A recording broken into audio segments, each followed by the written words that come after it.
Pessoal, nesse vídeo nós vamos falar sobre a Revolução Chinesa de 1949. Peguei meu tomzinho aqui no colo porque hoje ele tá agitado, tá difícil gravar vídeo em casa. A Elis está do outro lado presa, não tem sido fácil. Então vamos lá. Para a gente entender a Revolução Chinesa de 1949, primeiro de tudo a gente tem que ter em mente que é um processo revolucionário que ocorre uma série de transformações que resulta na transformação da China numa nação comunista, a partir de 1949. Só que esse é o resultado final de uma série de transformações que ocorrem na China ao longo do século XX, da primeira metade do século XX.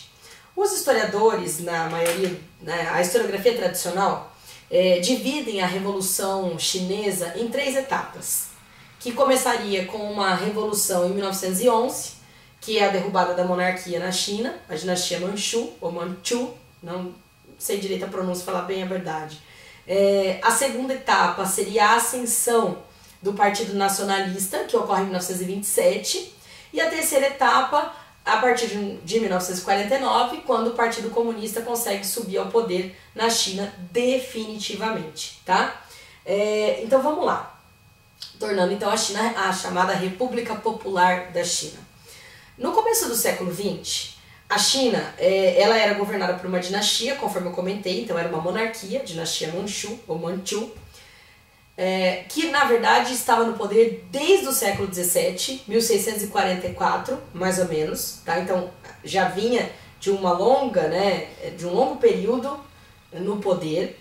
E o território chinês, desde o século XIX, tinha sido invadido por potências imperialistas, Inglaterra, Rússia, e nós inclusive acabamos de falar de imperialismo, né? Então é importante que a gente reveja o imperialismo para poder entender esse contexto todo que leva à Revolução Chinesa, tá?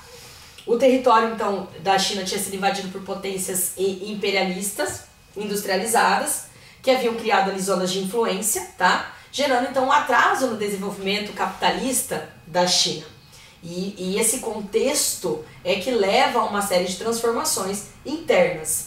Bom, o cenário ajudava então a criar rebeliões por todo o território chinês, de caráter nacionalista, que querem obviamente expulsar os estrangeiros do território chinês.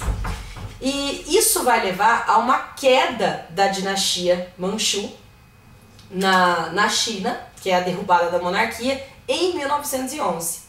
A partir daí começa um governo provisório na China, liderado por um chinês conhecido como Sun Yat-sen, que também é conhecido como Kuomintang, tá? A gente encontra dessa maneira nos livros didáticos, enfim, nos textos que a gente lê, tanto dos vestibulares quanto em artigos da internet, tá? Claro, sempre tomando cuidado com as fontes as quais a gente procura. Houve uma duração muito curta desse governo provisório, ficou de 1911 a 1912, né? 1912 foi um período muito complicado que se inaugura ali na China. Tom, vem pra cá, chega. E que perdura por cerca de 15 anos, começando em 1912, tá? Com o término desse governo provisório. Primeiro a gente vai ter a ascensão do chamado Kuomintang ao poder, tá? Não mais no governo provisório. E é um período instável devido a alguns fatores, que eu até montei um roteiro aqui para não me perder e ficar mais fácil da gente entender.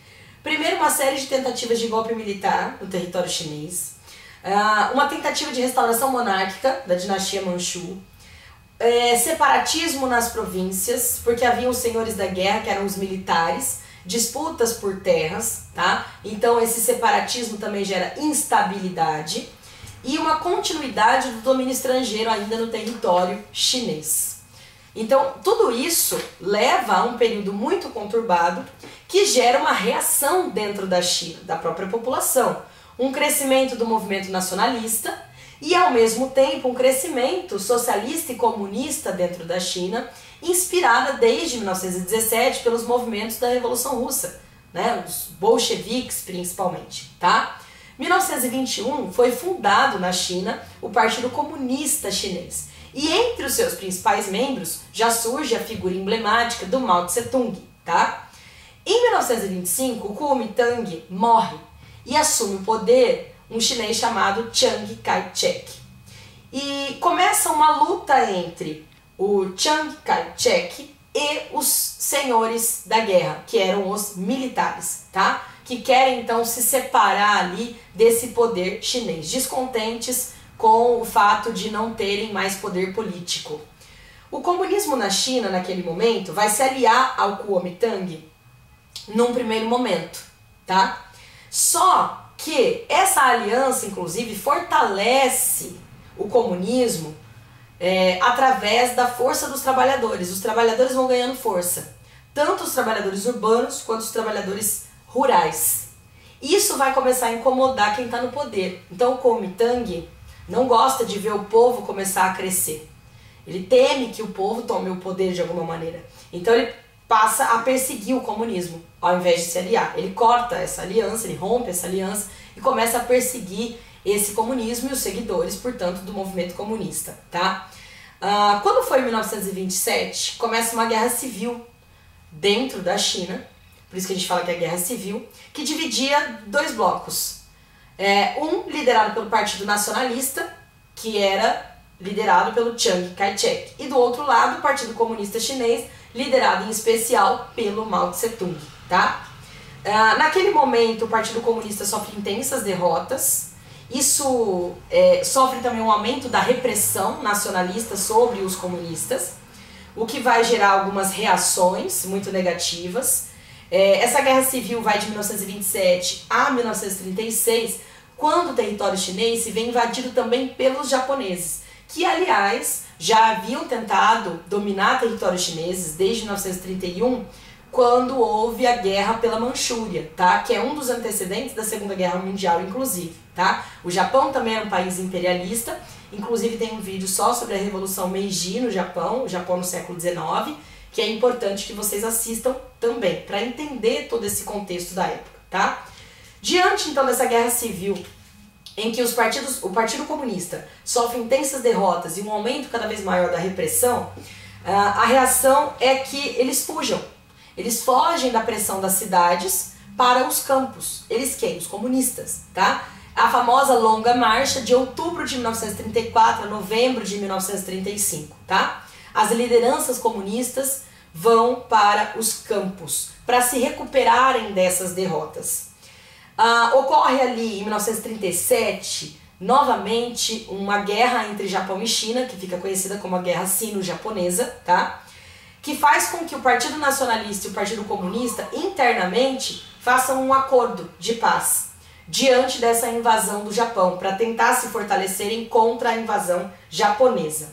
Isso não impede que depois de terminada a guerra, principalmente após a Segunda Guerra Mundial, quando o Japão é derrotado na Segunda Guerra, em 1945, eles voltem a se enfrentar, tá? Por quê? Haviam feito um acordo, porém eles não concordavam numa série de questões. Primeiro porque a gente vai acompanhar ali a intenção de reconstruir a China economicamente. Mas politicamente eles se desentendem, porque as ideologias são completamente antagônicas. O Chiang Kai-shek, ele queria o desarmamento dos comunistas. E o Mao Tse-tung não aceita de jeito nenhum. Então esse acordo, que havia sido feito momentaneamente durante a Guerra Sino-Japonesa, foi desfeito, tá? Em 1946, inclusive, um ano após a derrota na Segunda Guerra Mundial do Japão, começa uma guerra civil dentro da China novamente, a retomada da guerra civil entre o Partido Nacionalista, liderado pelo Chiang Kai-shek, e o Partido Comunista Chinês, liderado pelo Mao Tse-tung, tá? O Mao Tse-tung tinha uma ideia de revolução comunista divergente, diferente da União Soviética, porque enquanto lá eles acreditavam, os comunistas soviéticos acreditavam que a revolução socialista, comunista, deveria ser feita pelos trabalhadores urbanos, operários, o operariado no poder, através dos seus conselhos. Aqui, não, Mao Tse-tung, ele acredita na força do campesinato, até porque na China, naquele momento, tem muito mais trabalhadores rurais, camponeses, do que trabalhadores urbanos. Então era até compreensível que ele acreditasse que a revolução deveria ser feita pelos camponeses. Os camponeses vão, com o apoio de Mao Tse-tung, ganhando força. Esse crescimento está relacionado com a Guerra Sino-Japonesa, Porque durante a expulsão dos japoneses, o comunismo teve uma participação muito grande. Isso fez com que os camponeses ficassem gratos aos comunistas, tá? Apoiando então o comunismo. A crise econômica que está instaurada na China ajuda o comunismo a se fortalecer.